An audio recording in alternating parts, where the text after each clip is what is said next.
Good evening. I will call the meeting to order.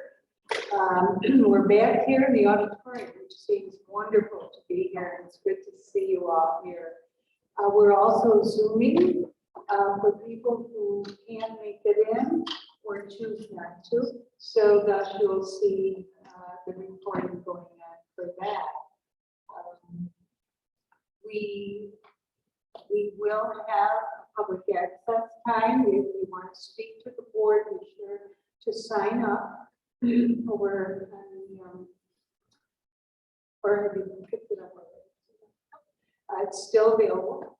And for people who were planning to Zoom but wanted to speak, they were asked to email Tina earlier so that we could accommodate them. We will begin tonight's evening with the Pledge of Allegiance. Please stand. I pledge allegiance to the flag of the United States of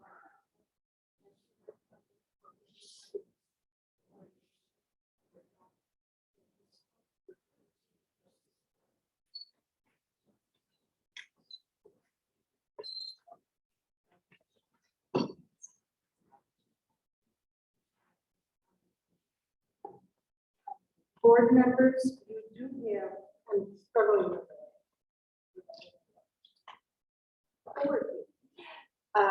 You have green sheets, please add them to the agenda. And we will be adding them into our agendas on page 11 when we complete the number 16,000. So they'll be after that before the good news, okay? So you'll add those there. I will entertain a motion to approve the agenda. Paul and Linda, any discussion? All in favor? Motion is carried.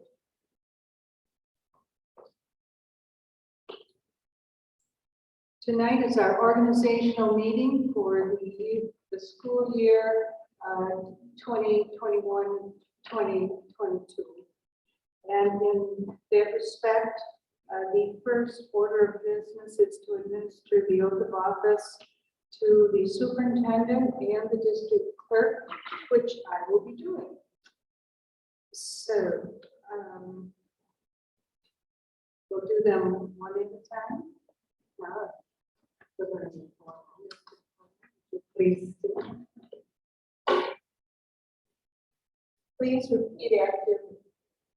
I, Michael Fuller, do solemnly swear.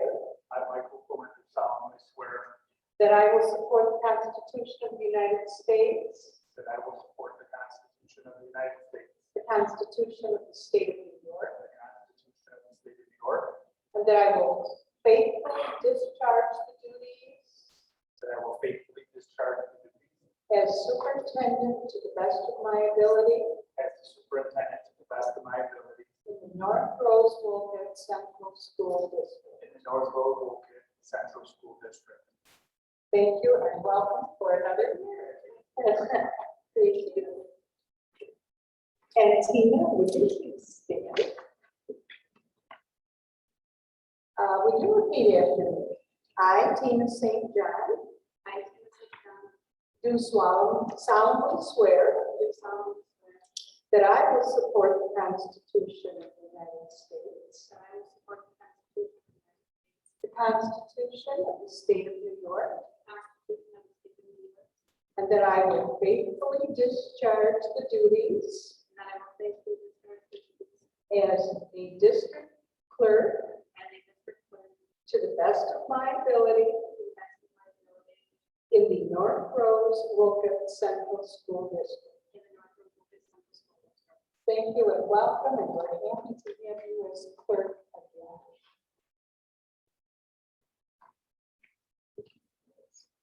We have no idea of the amount of work Tina does and how well she keeps us in line, informed, and she actually keeps track of us. So we appreciate all she does. At this time, I will turn the meeting over to Tina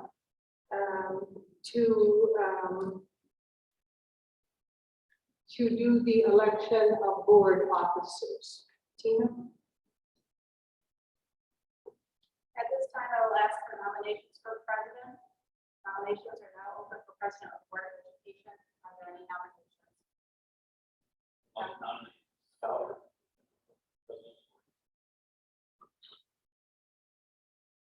Taking that the second person in Collier, all in favor?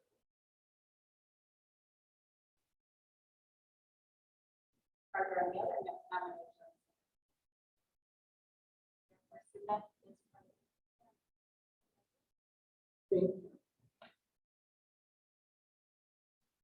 At this time, I will ask for nominations for the vice president. Do I have a nomination for vice president? I have a nomination for John Bogart. Do I have a second? No. All in favor of John Bogart, vice president? Oh, I'm sorry. Is there another nomination for vice president? Nomination for Paul Statsky. Is there a second?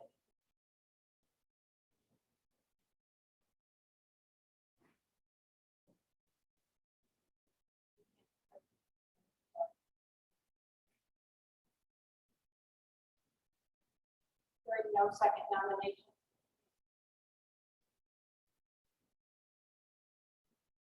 John Bogart will be. All in favor. All in favor of John Bogart.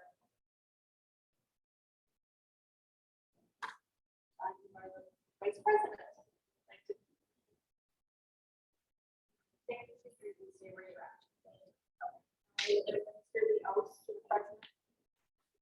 Vice President.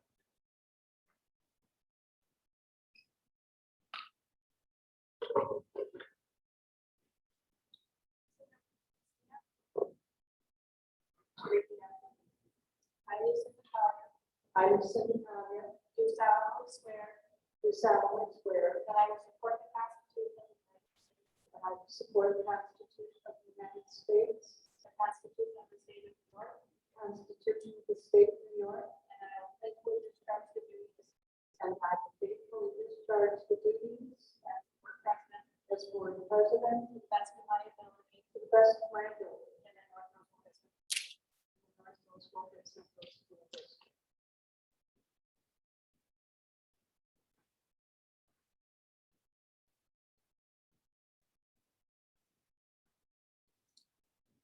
Bogart, please stand. I, John Bogart, do solemnly swear that I will support the Constitution of the United States, that I will faithfully discharge the duties as board vice president to the best of my ability in the North Norfolk District.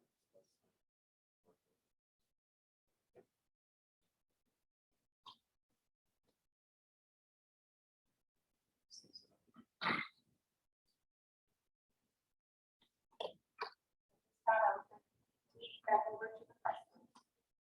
Thank you. We will move on in the agenda to number 5. Board appointments. And the following appointments are under A. Not going to read them all. I'll give you a couple of seconds to read through them once we put them on the floor. A motion, please, to approve the appointments under 5A. Motion, please. Paul and Izetta.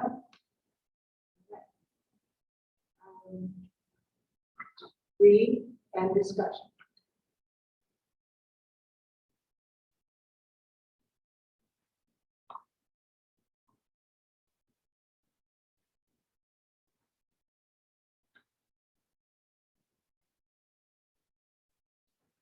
Okay, any discussion? Then all in favor of approving the appointments under 5A? Motion is carried. A motion, please, to approve the appointments under 5B. Motion, please, Linda, and the second, Tina. Take time to look through them.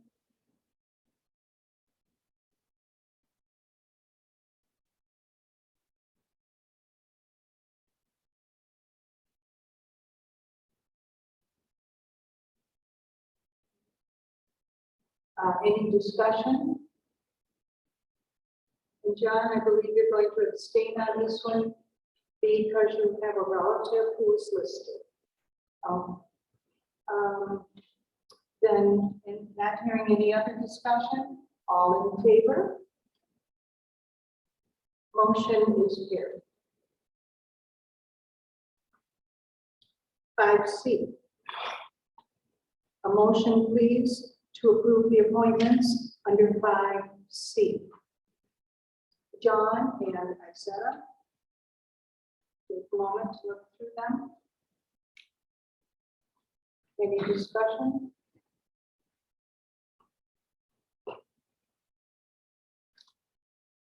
All in favor?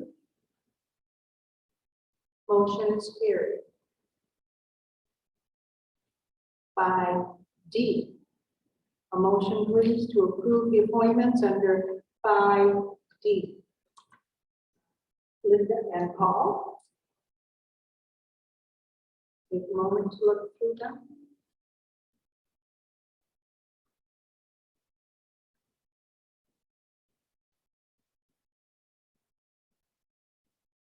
Discussion? All in favor of approving 5D appointments? Motion is carried. Now we move to number 6, the authorizations in number 6. A motion, please, to approve the authorizations in number 6. John and Tina. Take a moment to look through.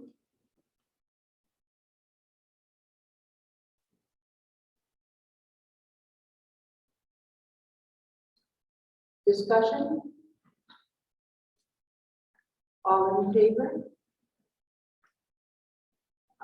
Approved. Number 7.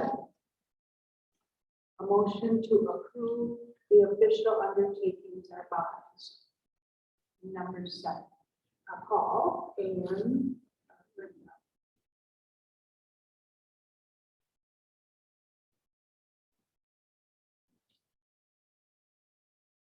Discussion? All in favor? Motion is carried. Number 8. A motion to approve the mileage reimbursement rate. Tina? Isetta? All in favor? Oh, we've got discussion. Any discussion? Okay, a little bit, but sorry about that. Number 9. A motion, please, to approve the substitute compensation. Motion, Jason and Linda. Goes over on the next page.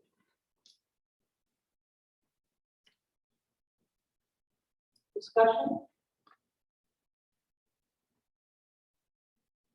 All in favor? A motion is carried.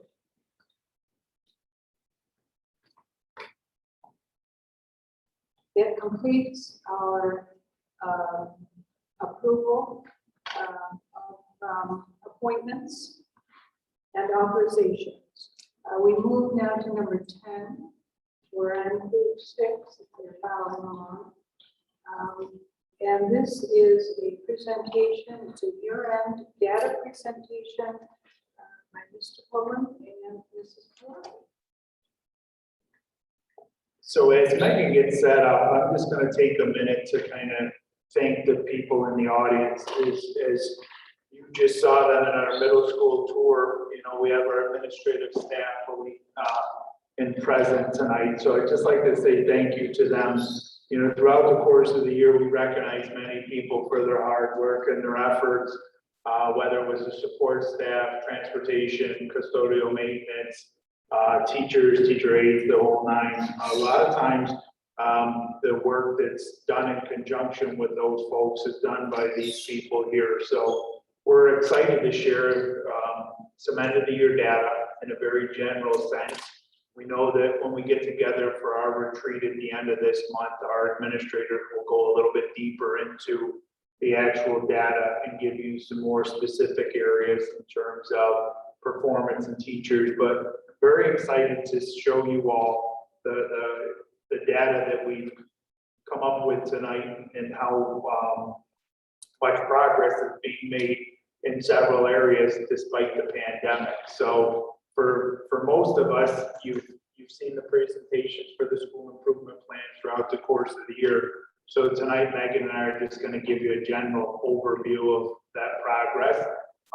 And from a summative standpoint, the cumulative data and how it looks. So Megan, if you want to go ahead and move on to the next page. So one of the major focal points for our elementary program this year was on early literacy and early numeracy. And throughout the spring, you heard Mrs. Graves and her team refer to the oral reading fluency. And if you take a look at that data, it really started to show when we benchmarked our students 3 times throughout the year with the fall, the winter, and the spring benchmark. In particular, if you think about our kindergartners, their first experience, if they weren't in pre-K last year, really was this year. And I think when you look at our K through 2 data, you'll start to notice the trend that's positive, which shows our collaborative classroom efforts are working, which shows our early intervention supports are working, and it shows that the teachers focus on relationships, relevant instruction, and being responsive to their students' needs really paid off. So as you look at that, if you take a component of our early literacy and you start off that we're below 40% when compared to the national norm, and we end up almost at that 50% compared to data to the national standard, we're pretty pleased with that. You know, and again, the first year really benchmarking these things in such a specific way. And as you look at the early numeracy component, the number naming fluency and the quantity total fluency and concept applications, they're also showing positive trends for our kindergartners. And again, if they were not in a preschool or a Head Start program, that's really impressive progress for our first year learners. As you go to the second page, the positive trends that we start to see continue at first grade. Remember, this is a group of students who their first school experience was interrupted by the pandemic pause last March. And this was one that when you think back to Christie's original presentation last summer, this was a chart that we really drew our attention to the lack of progress in kindergarten. And it's something that clearly shows that through the MTSS process and the interventions that they've employed, the data is speaking clearly for itself. Our teachers are doing a great job with it. Keeping with that theme, again, think about our 4-day-a-week learners. The one part that you'll notice that really is an area for us to focus in on, similar to what we saw earlier in the middle school presentation for the winter, is that plateau. So if you look at the data for reading specifically, it tells us comparative to the national norm, only 40% of our students are hitting benchmark for the spring and winter data points. Not necessarily something to panic about yet, but certainly something to draw our attention to as we head into next year and look at our 3rd grade information. So this again, positive trend for numeracy, a little bit of a setback for literacy in the spring data for 3rd grade, But this is where the oral reading fluency and our sight word vocabulary list starts to get a little bit more complex. In terms of students reading at an appropriate rate, the number increases significantly, and we're starting to falter slightly. But again, nothing that really causes us any great concern or any reason to panic. But it is something that when we think about going into fourth grade and the real true sense of where our students are at for their conclusion of elementary school, it gives us an area to focus on to make sure that they're at or near benchmark when it comes down to those particular skills.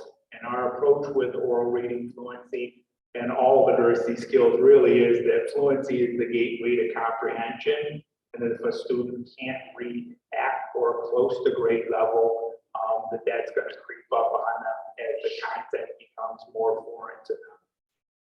So again, positive trend there for the winter benchmarking period, down a little bit, literacy down a little bit, and numeracy when it comes to fourth grade.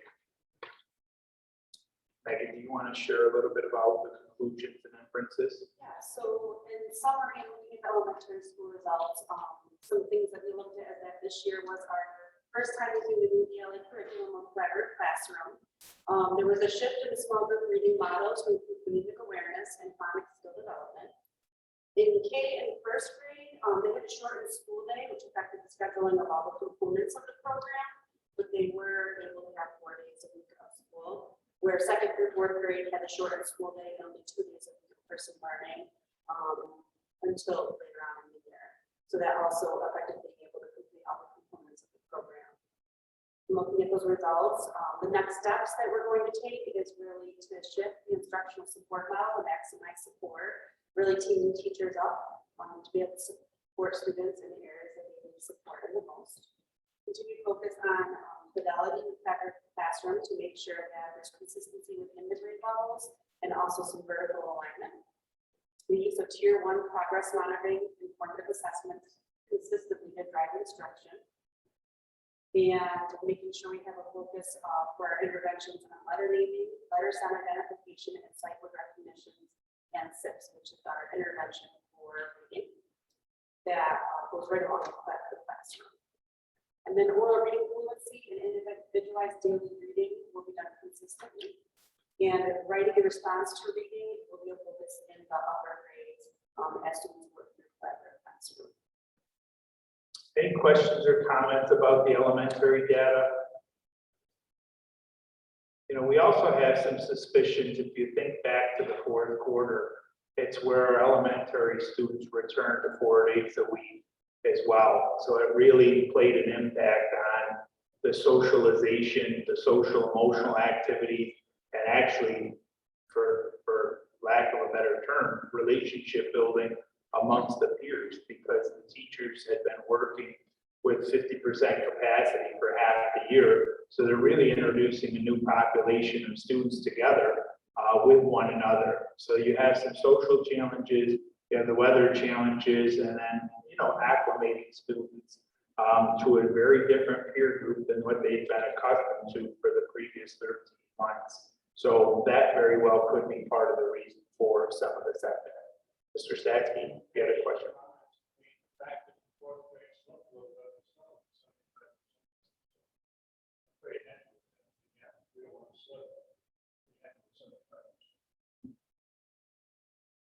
Did we have another question over here? Bogart? Does this data include the introvert 100% call?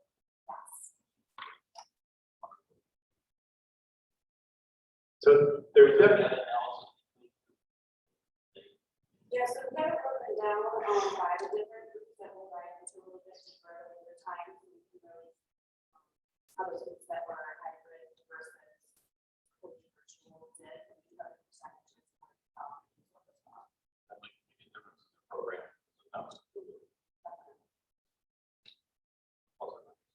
But the other piece to think about that Christy and Matt will talk a little bit more about at retreat is this spring we were very intentional with our placement process.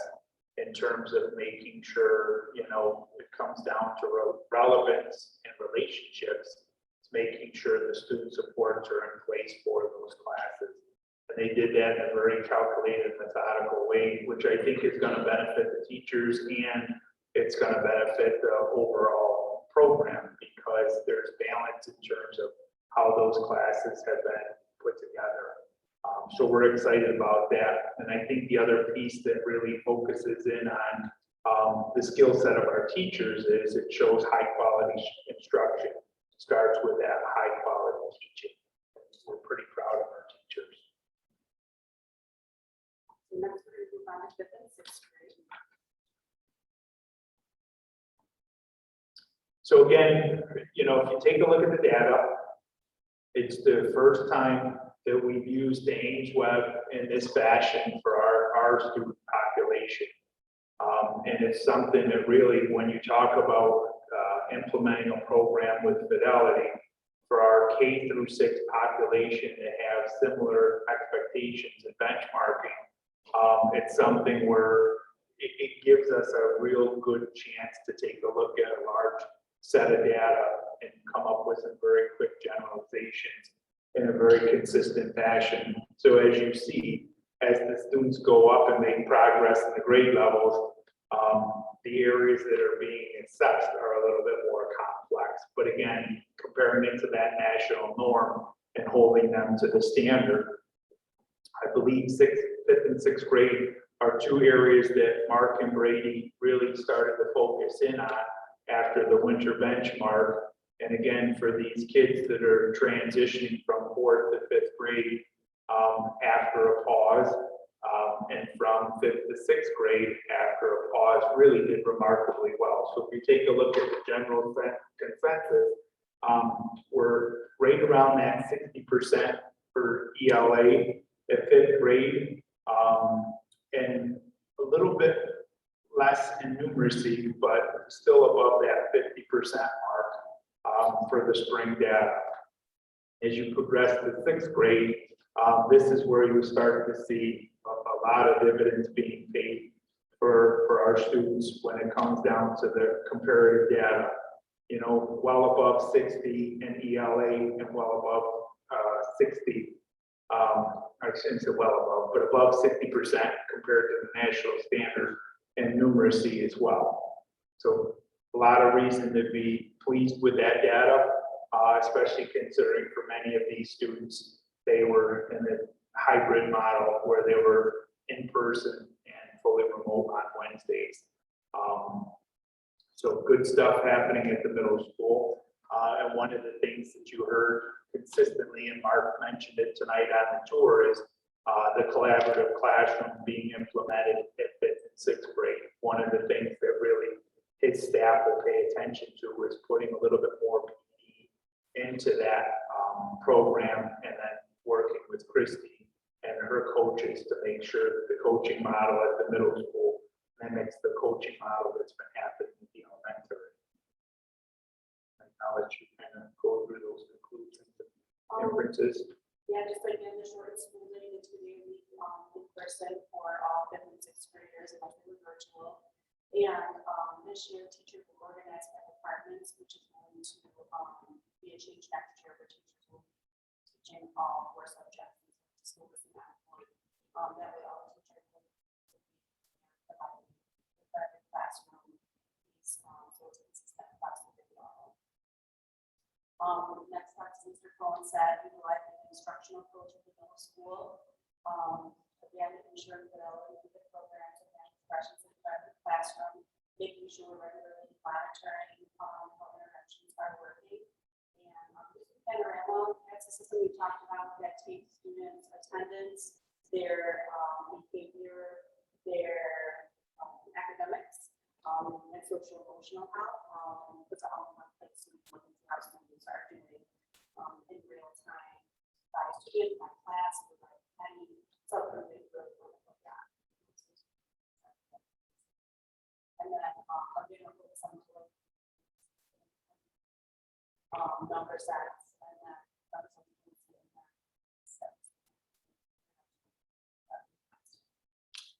just to piggyback on that, I also feel like the administrators have done a great job, K through 12, working to make sure that their master schedules are similar in terms of the letter days, which also in turn at the elementary and middle school level will line up nicely with our specials, so that there is that opportunity for common planning time as much as possible. And I know Scott and Jay are looking at that at the high school level as well. So teachers with similar grade levels and teachers with similar subject areas, trying to free them up at the same point in time so that they can collaborate, really use that data to inform their instruction, and make some on-demand changes as necessary.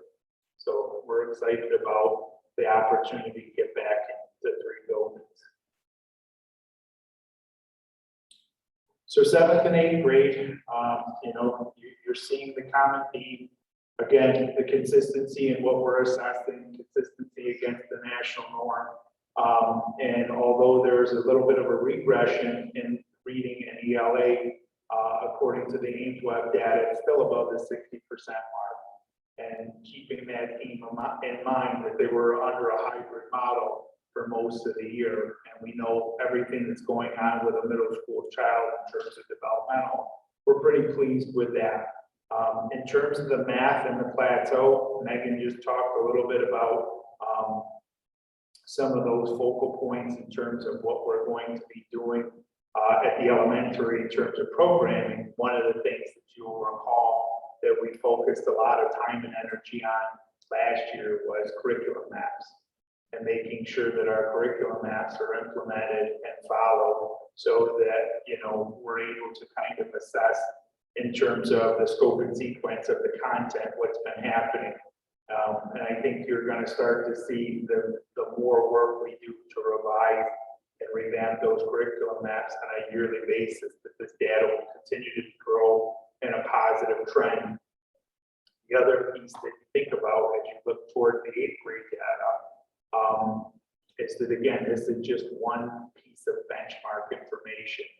So the more our students are exposed to similar or the same content at a similar time of year, the more likely we're going to be able to close some of those gaps that have been present prior to the curriculum maps being implemented with fidelity. And the other part that I think that we're really going to see a clear benefit from is the number of teachers that are working to write high quality formative assessments this year. Because in the past they've used benchmark assessments to guide some of their instruction, but one of the things that we feel is we're going to be better served with continuing to focus on the Aimsweb when it comes down to comparison against the national norm, but when it comes down to our local standard, making sure that we have high quality, rigorous formative assessments will really pay big dividends. And again, above 60% for the majority of the year at 8th grade, and then they start to plateau and then drop off a little bit in ELA, and then also in math. There's a little bit of a regression, but I think by that point in time, those guys are ready and gals are ready to move on to high school and put middle school behind them. So some of the inferences of I apologize to that. The shortened school day again is 2 days a week of in-person learning. In order to accommodate for virtual learning and hybrid learning, we did a lot of shifting of teachers. So we had multiple teachers of English at both grades 7 and 8 in order to provide services to everybody who wanted to be in school and who wanted to be virtual. We had some brand new teachers and then teachers switching grade levels. So there just really wasn't that consistency there. Teachers that have been teaching for multiple years. And then it was a big adjustment for students even when they were able to come back to be here for 4 days a week. So again, next steps for the middle school is really using that instructional approach and making sure that we're focusing on comprehension strategies, for reading fluency, vocabulary, and all subjects. Looking at the strategies and skills inside our classroom, we carry them up into 7th grade, as well as the math expressions work. And then making sure that we develop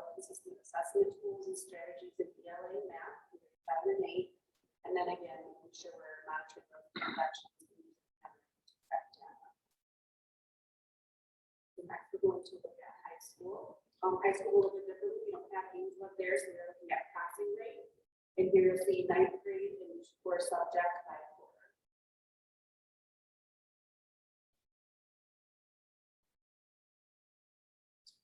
So this is a piece where, again, the data is pretty clear, it speaks for itself.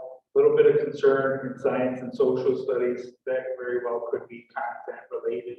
At the beginning of the year, first quarter, science is often notorious for being a very difficult concept for kids, depending upon whether they're in living environment or in earth science. Earth science seems to be a particularly challenging course across not just the county, but the state. But as you see, there's some pretty good growth there throughout the course of the year in most subject areas. This is something that I think as we go through and talk about our earliest entrance into high school, one of the things that Mark would speak to, Mark Matthews would say is, you know, in terms of the students being cut a little bit short from their middle school experience, you know, he kind of highlighted for us in some of our administrative council meetings that the group needed some, you know, more social, emotional, and academic support as they transitioned over to the high school. So they went from 5 days a week to nothing to 2 days a week, and that really is something that I think Scott and Jay will continue to focus on for the remaining 3 years of high school. And part of the thing that we'll go through with 10th grade and 11th grade as you look at these trends, really some positives, all things considered. But one of the things that we know is we need to do a little bit better job of plugging some of the gaps that the students came to the high school with, especially when it comes down to literacy and numeracy. It's been so much of a focal point for our elementary and middle school. And when we get to the inferences and conclusions, you'll know that we plan to do that with a reading teacher and a math intervention specialist at the high school for the future, which we're pretty confident when we build the student schedules that we'll be able to build that support system into their instructional day.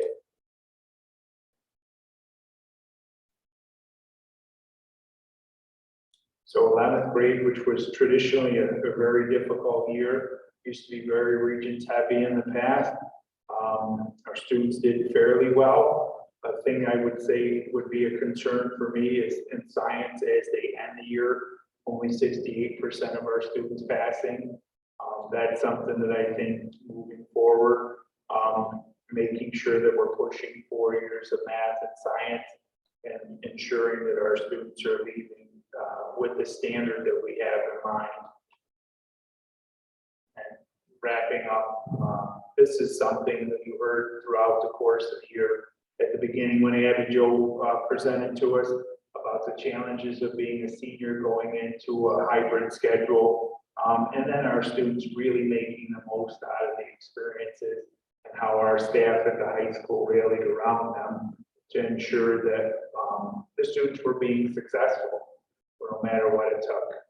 If kids weren't checking in enough, and I know this holds true for everybody K through 12, we had people making phone calls, making house visits, and in one case, someone drove to South Seneca School District to knock on a door to make sure the child had what they needed to be successful so that they could graduate. So that grade there, you can see for the most part, very successful year.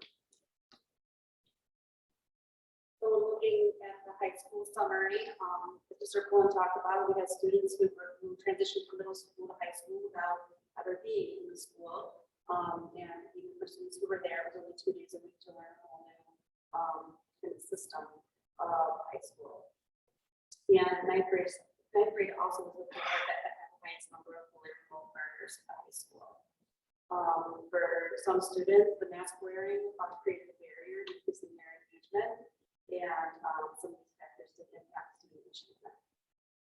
Next steps, one thing that's not on here is that we did implement Cougar Academy this summer, which is a program to engage students who may not have relationships at school with, or feel like they have a connection to school, and we opened it up to 9th and 10th graders this summer.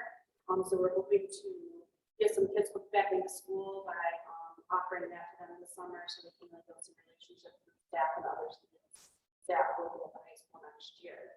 In addition to that, Mr. Cole mentioned that we added math and reading interventionists at the high school to support students next year. And we will decide who needs that support by using our MTSS system to monitor students in their progress.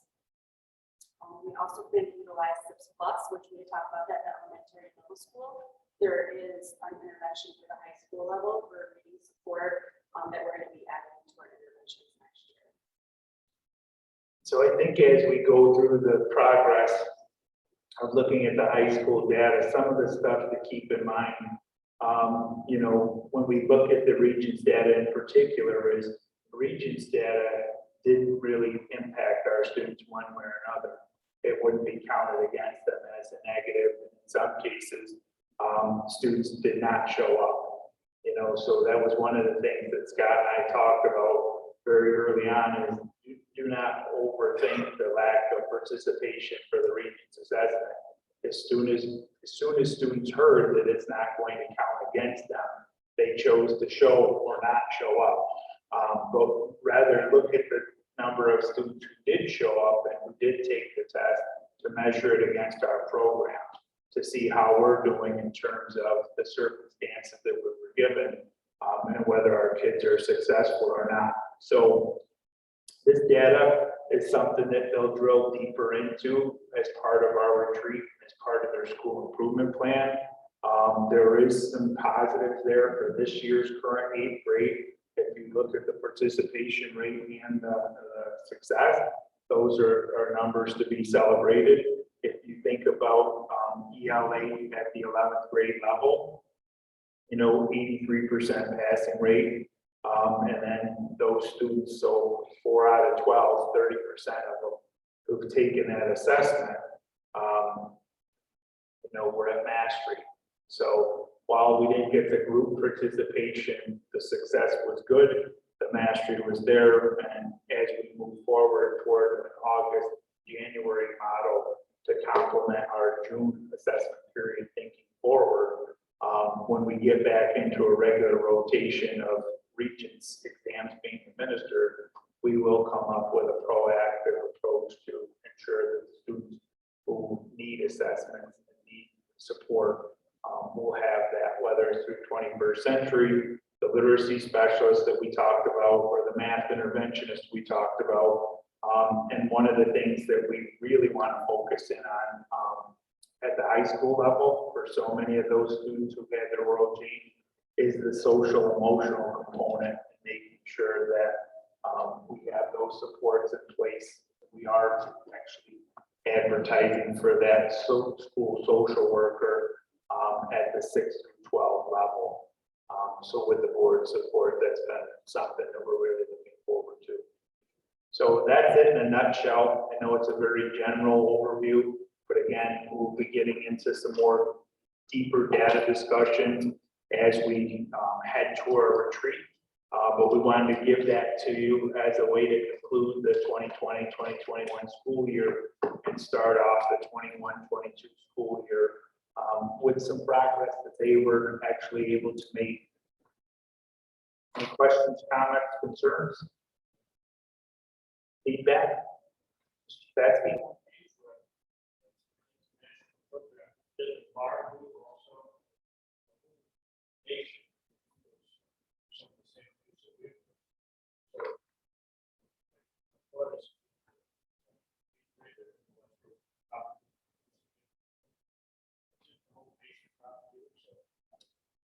Well, our data is comparative to the national norm. So yes, if the national norm dropped, 60% of our kids were performing at that benchmark. But that is something that I know in terms of Mark and Brady will pay attention to with their school leadership team in terms of taking this data and kind of formulating more concrete approaches to remediate that stuff. And then again, one of the things that having an instructional coach at the middle school, very similar to elementary, which is one of the things that I know Mrs. Graves and her team have spent a lot of work on, is really creating a North Rose-Wolcott norm compared to that national norm, so that we can actually get multiple data pulls at the same point in time to say, within reason, this is where we expect our students should be in our district and against the national and state standard. So that'll be the next step too. Yep. Yeah. This year, I think we were right around 85. Oh, I'm sorry. Yeah, it is around 85. Yep. And that's our goal. Remember, we talked about this last year in August, the percent that we're striving for is really 100. But if we get to 90% on a consistent basis by 2025, then we met our goal. You know, and until we do that, we haven't met our goal. So the 87 is better than, you know, what it was last year, and it's certainly better than 80% that we dealt with a few years ago. But I think, again, a large part goes to the staff in each of the respective buildings, not just the high school. I think it's a collaborative effort from everybody. You've heard me talk before. It's everybody putting their oars at equal depth and rowing in the same direction at the same pace. So when you think about 87% of our students who were successful their senior year, having had an altered high school experience for about 50% of their high school career, it's saying a lot about the relationships that our staff form with our students. And it really talks about a student-centered approach to making sure whatever they needed, they got. So we're pretty pleased with our progress. Yep.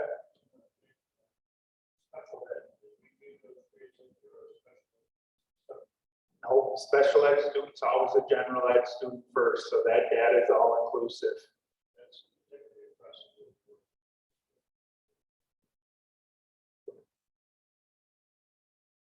Any other comments, questions? There were a lot of students not taking the Regents exams, so the state changed their regs on Regents diplomas.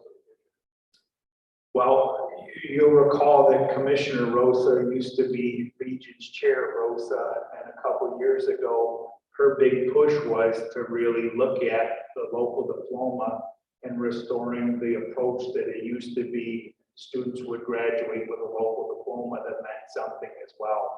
I think when you talk about the impact that the COVID pandemic has had, I'm certainly hopeful that she really pushes our education department in the arena to really restore a local diploma and a Regents diploma component so that our students can graduate and compete and feel successful, knowing that they've met that North Rose-Wolcott standard and that they can be gainfully employed.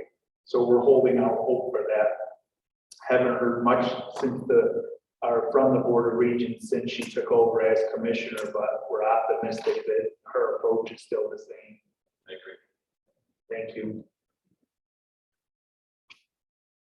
Anything else? Thank you very much for your time. Well, thank you. That was a lot of data.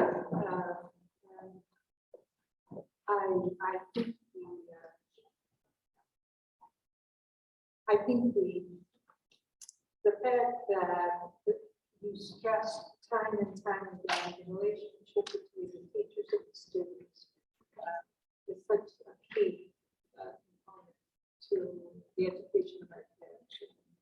It makes or breaks kids, so it's wonderful to hear that.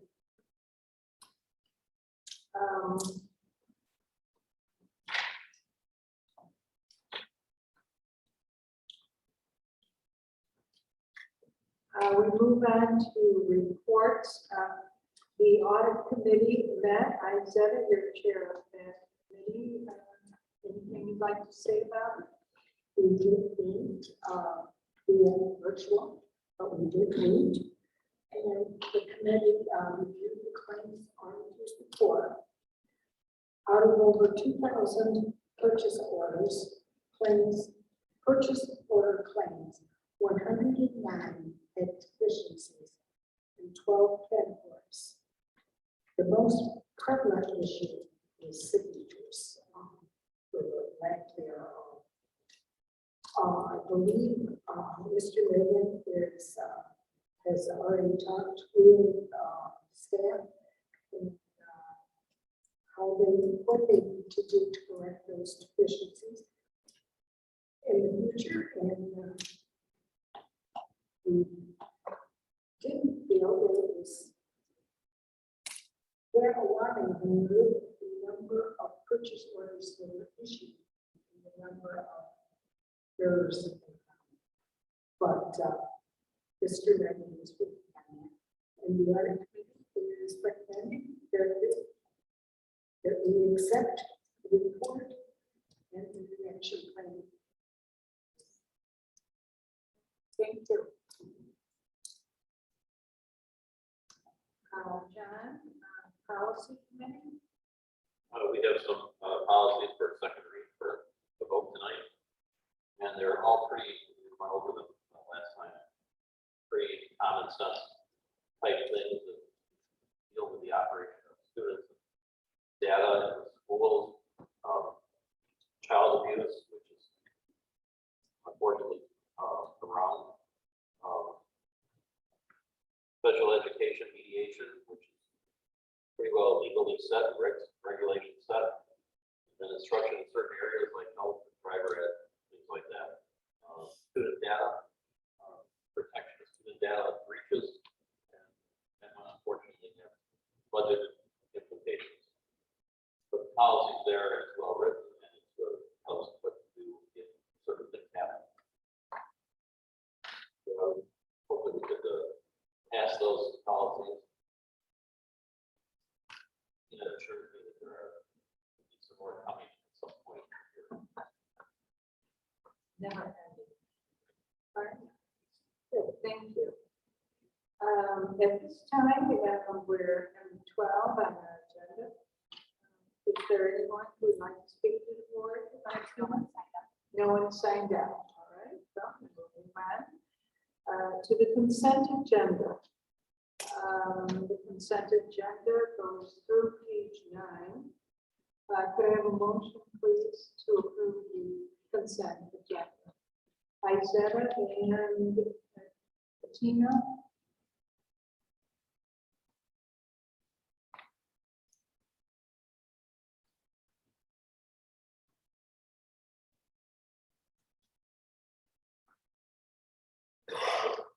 Is there any discussion?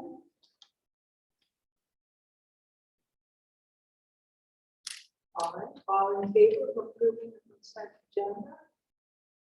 Motion is carried.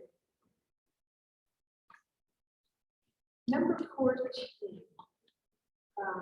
There is under number 14, there's a number 1, correction program appointments. Number 2, correction summer curriculum writing professional development. And number 3, correction appointment food service help. A motion to approve number 14 under that, number 1, 2, and 3. John and Paul, any discussion? All in favor? A motion is carried. Number 15, agreements and contracts. Under number 15 is number 1, number 2, number 3, number 4. We'll have one motion for all 4. So a motion to approve the agreements and contracts, number 15, 1, 15, 2, 15, 3, and 15, 4. Motion? Linda and Bettina? Discussion? All in favor? Motion is carried. We come to number 16, policies. A motion to approve policy. Paul. And a second, John. Discussion. This is the second read. All in favor? Motion is carried. We please look at the green sheet. We've already added these right at the beginning. So this would be a motion to approve both items A, to appoint an occupational therapist, and B, to approve a summer curriculum writing and professional development. Motion please to approve A and B. Linda, and a second. Tina? Discussion? All in favor? Motion is carried.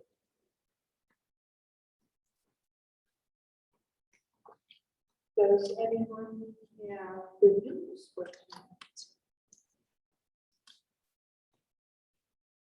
Paul, do you have good news? Yeah, a couple of dean's list items here at the county of Werences on the SUNY Boardsville dean's list. FLCC, Haley Deneau, Paula Gonkin, and Michelle Humes on the dean's list. There was a nice parade that the seniors had, and it made an article into the Lakeshore News. And I just wanted to mention the supervisors that Dick Lasher and Chatfield, Phil Legnar, David Speakerman, all work together to finance that and to make it a really cool parade for all the seniors. I think I've mentioned this before, but it might be worth mentioning again, that we've had several scholar athlete teams. Cougar men's bowling, men's swimming and diving, women's bowling, men's basketball, men's indoor track and field, men's volleyball, women's basketball, women's indoor track and field, women's volleyball, and wrestling. I think that's really great to have that many. In fact, as I just kind of look at it, I think our school had the most of all the Eastern Wayne County schools. And a really cool project that took place at the high school was the Portraits from Memory project. We've been doing this at our high school now for 15 years. We send portraits to India. And there's over 55 countries that are involved. And this year we had 14 students send portraits to India. So I thought that was pretty interesting to do. I laid down a challenge that the very latest Lakeshore News did not have a single article about those local schools. So there's my challenge. Yeah. It's like all memory.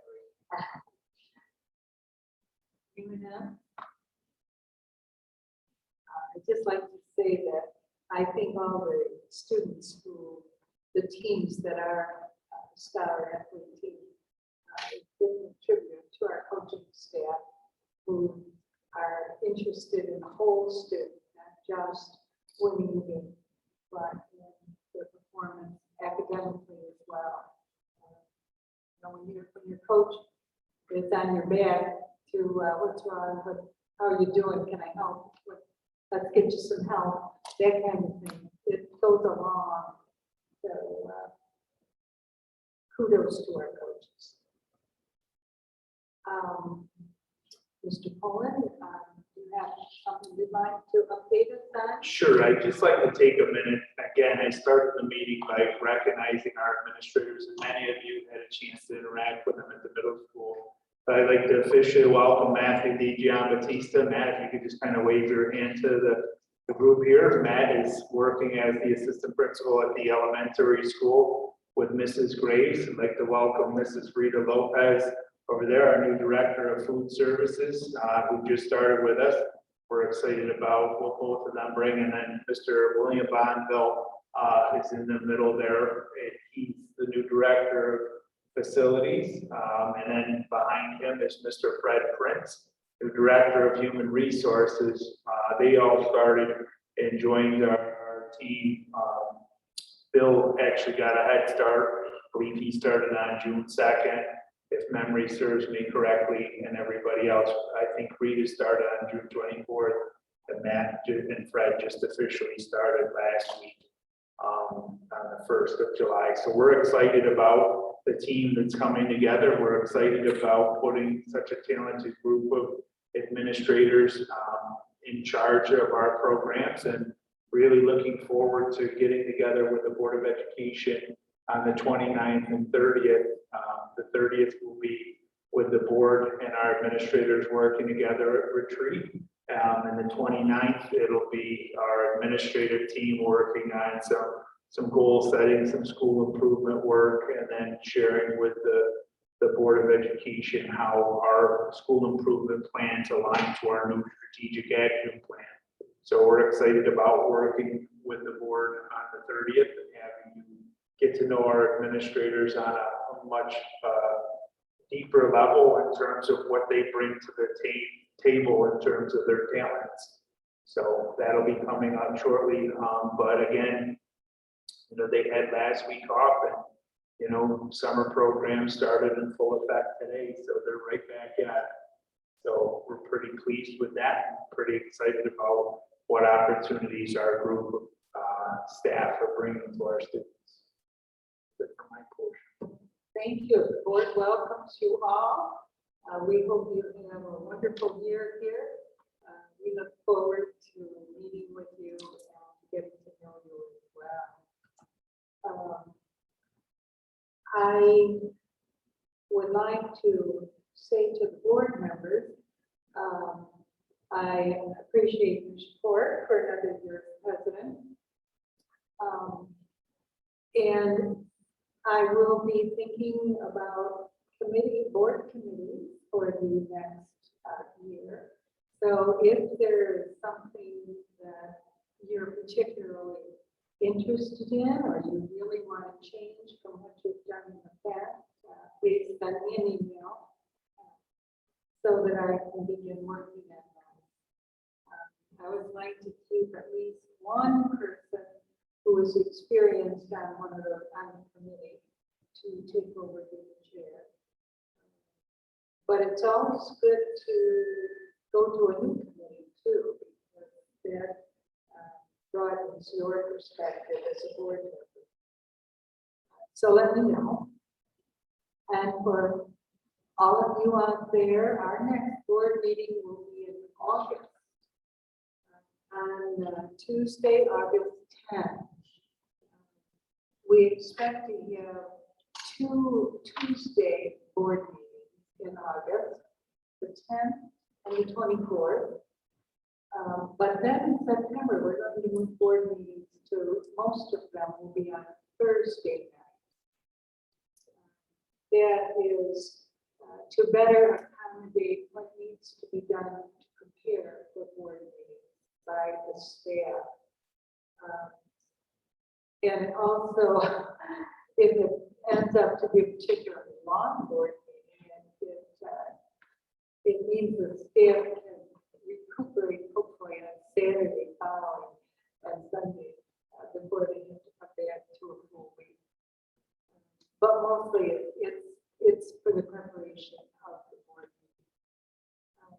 So keep tabs on the website of when our board meetings are. Otherwise, hope to see everybody next August 10th, and there will be at 6:30. Right, 6 o'clock? Oh, I have another meeting at 6:30. It's a 6 o'clock meeting. Thank you for the correction. Also keep an eye open. You know, we're expecting our little students to be in that middle school in the fall. And we, as the board and administrators, we all had a good tour of the building. Not quite ready at this moment, but it will be. And there will be a grand opening sometime probably in August. So keep watch for that. We hope everybody will come and see that building. It's really astounding. You'll love it. So, and with that said, a motion please to adjourn.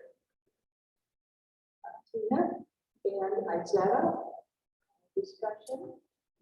All in favor? Motion is carried. Thank you and good night.